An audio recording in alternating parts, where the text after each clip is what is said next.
After the brutal fight against the Dracocetus that the Dracocetus pod managed to ward off and had to retreat due to being outnumbered from a swarm of Dracocetus over,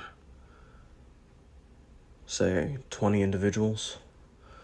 So we had a team, after they took out at least 12 of the Dracocetus, deter these shark hybrids out of the Gulf, and the U.S. government has placed deterrent for these animals just because they seem to be a problem for most ecological life in the area, so they must be deterred, if not killed on sight.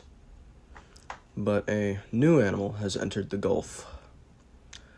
A hybrid codenamed Erika. Now, this one was created by Cerberus Tech to face Vex, or that is the sibling of Erika, Carl, that is facing off with Vex in the Pacific. Now, Erika has entered the Gulf of Mexico, and we are going to do a quick rundown on her genome and what she brings to the fight. It is an interesting hybrid, composing of short fin mako for thyroform, swimming, and overall speed,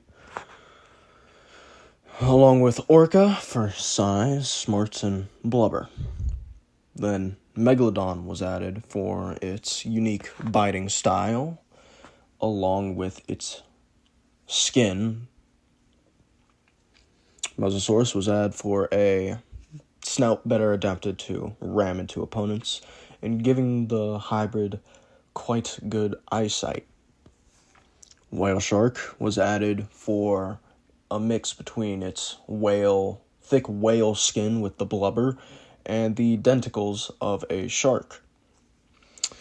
Then thrasher shark was added for an elongated tail fin to allow it to swim quicker.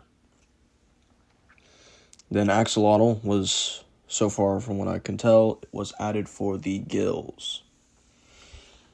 Then lanternfish was added for bioluminescent light for camouflage, which we will get to in a bit.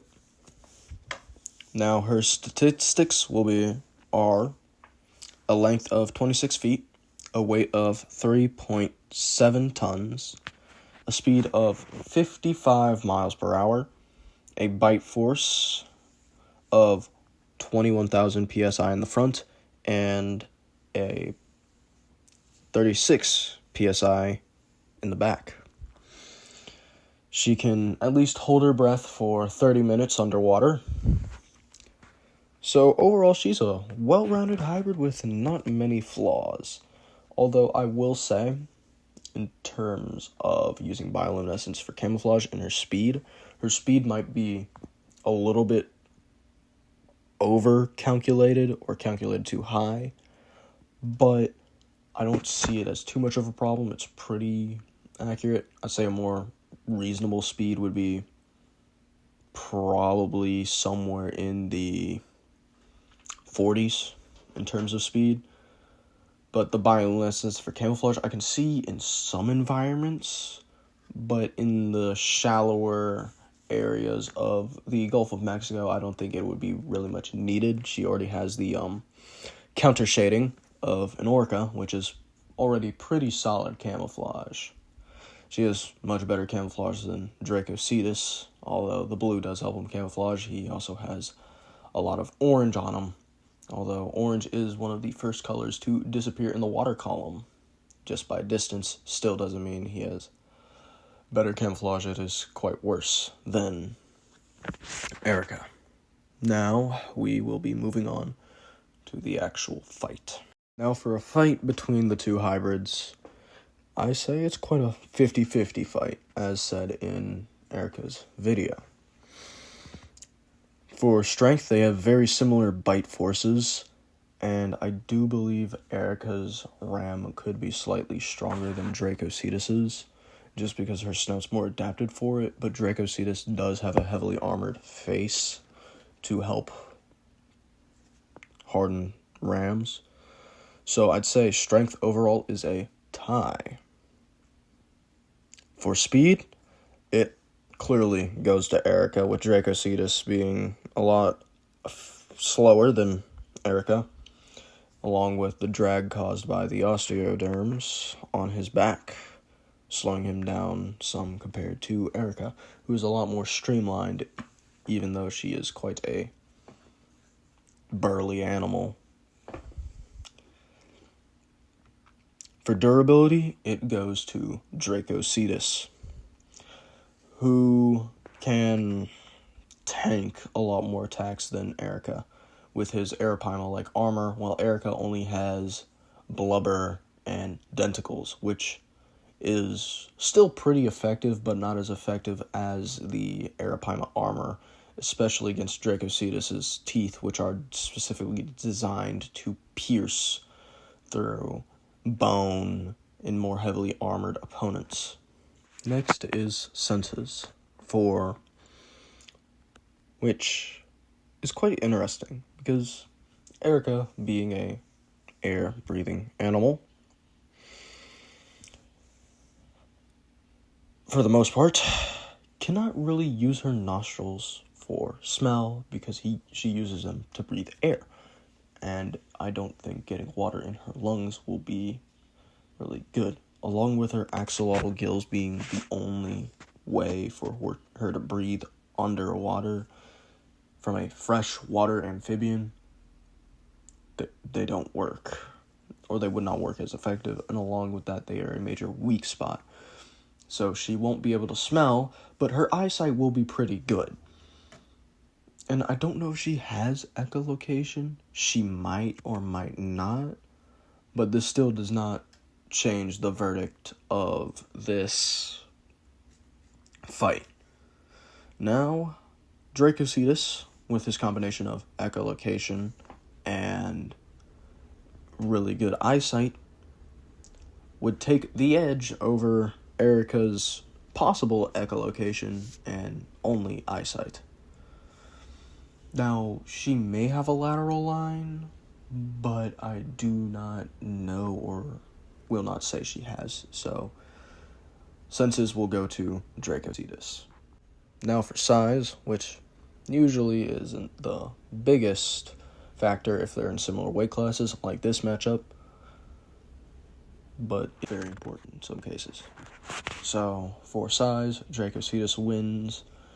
The size due him to be 4 tons, while Erika, is only 3.17 tons. So, Dracocetus wins the weight advantage, although it is not as big as, say, the original versus Vex. Dracocetus is patrolling his territory of the Gulf of Mexico, this time alone, due to Abyss and Ivory suffering grievous injuries from their fight with the Sharkopath pack. He detects something in the water below him. He spots it using his combination of eyesight and echolocation. It's Erika, who hasn't detected him just yet, but she's already making an approach. With her swift speed, Erika charges in. Dracocetus, still getting hit, would manage to avoid the charge hitting any vital areas of his body. It collided into the base of his tail. He manages to retaliate by biting into one of Erika's gills, ripping them off.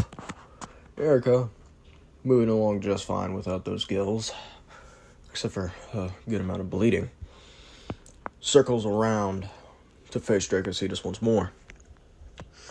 They then again exchange blows. Dracocetus, this time managing to turn under, smacking Erika in the face with his tail fluke before swiftly biting off the other set of gills. Erika retaliates by biting onto one of Dracocetus' pectoral fins, leaving a deep scar. Dracocetus growled in pain. With ire, he managed to escape the bite with a severely scarred back pectoral fin. He snarled, well, as much as a whale can snarl, at Erika. Dracocetus bellowed again as they charged at each other. Erika, again, trying to bite one of his fins, but Dracocetus managed to quickly maneuver out. He bit into the back of her tail, the meaty flesh pierced by the conical teeth of Dracocetus as he thrashed, blood filling the water. The reef was covered in crimson liquid. But Erika did not die. She managed to escape Dracocetus' bite, and Dracocetus, instead of pursuing, he let her leave.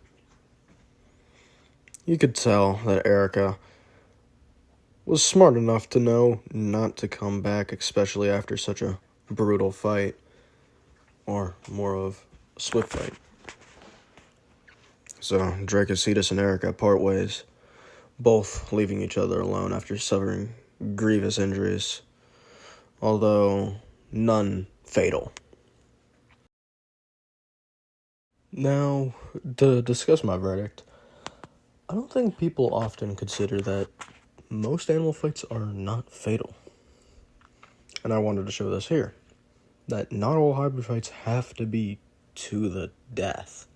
And Dracocetus letting Erika, bruised, but the message is across, is quite realistic. And plus, I did not want to kill off Erika, because Erika's a cool hybrid, and the person who made them is a really cool, unknown, really cool kid. Really enjoy his work. I hope to see more of it. But so, with the fight with Erika, Dracocetus is the more durable opponent in this fight, but could also sense Erika first. But Erika can close the distance quicker, and has the tools to evade some of Dracocetus' attacks. So this is quite literally a 50-50 matchup, a quite fair matchup. And I really like Dracocetus versus Erika, and I just like Erika, because Erika's a really cool hybrid. Really interesting looking one too. And I would like to credit my artist, the same one who made the thumbnail for the original Dracocetus 2.0 video, Alvin.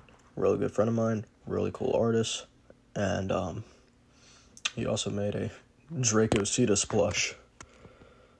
So, hey, maybe we can, maybe if I get big enough, we will get a Dracocetus 2.0 plush. Maybe. There's a whole lot of factors that go into that. But so I'd like to thank Alvin and Unknown for what they've done for this video, and I'd like to thank y'all for watching. Have a good day.